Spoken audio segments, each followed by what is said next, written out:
Welcome back to another episode of Disney Ride Lore. Today we're off to Neverland as we try not to get sued by Metallica, while also covering the best current ride in Fantasyland. We'll look at how this attraction is still able to captivate audiences despite being 70 years old. So sit back, relax, and grab some pixie dust as we prepare to take off in our pirate ship and cover the lore of Peter Pan's flight.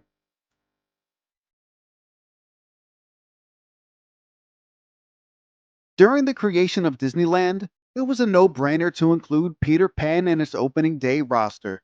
The movie debuted in 1953, which would make it the most recent Disney film to coincide with the park's grand opening in 1955. The ride implemented many staples of storytelling and technology we are accustomed to seeing today, such as the use of black lights to make colors in each scene more vibrant, as well as forced perspective to make objects seem bigger than they actually are. In Peter Pan's flight's case, since you're flying over London to make the buildings seem life-sized, Imagineers made the bottom of the set pieces skinny and had the top of the objects bigger to complete the illusion of being higher in the air than you really were. What guests would not see, however, was Peter Pan himself. At least, not right away.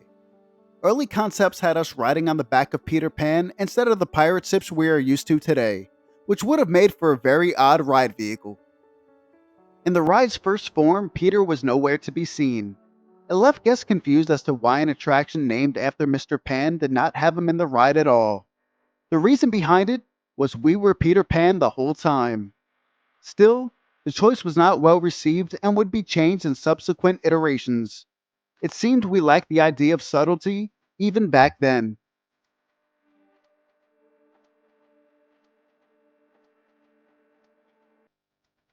October 3rd, 1971. Peter Pan's flight would miss Magic Kingdom's opening day by 2 days.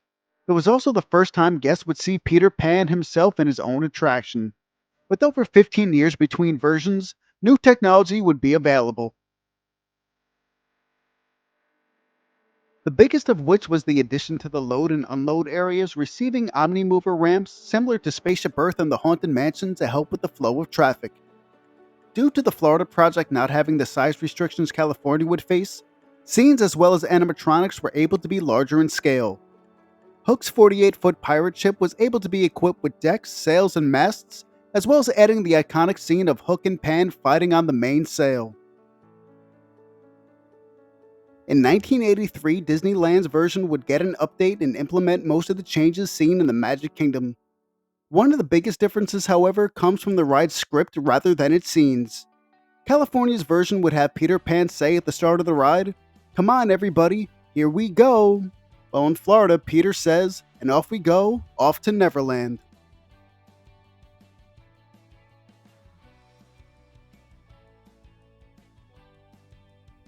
We talked before about forced perspective and other tricks to make the ride seem more lifelike.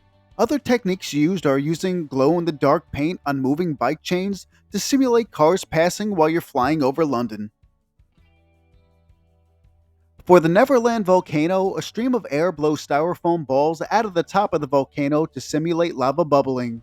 And the clouds surrounding London are really nothing but trash bags, which look much different once the black light hits them.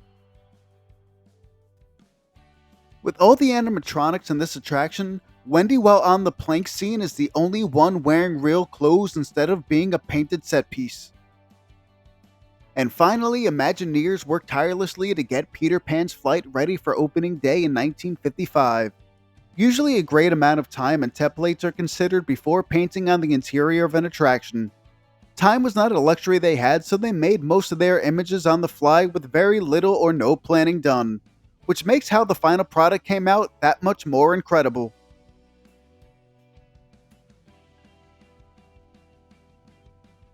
But that'll do it for this episode. Peter Pan's flight is my favorite current ride in Fantasyland, and the wait time may always be 90 minutes, but for this short attraction, it's worth every second. Thank you for sticking with me, and hopefully I'll see you on the next installment of Disney Ride Lore. So until next time, drop a like if you enjoyed this, subscribe if I earned it, and thank you for watching.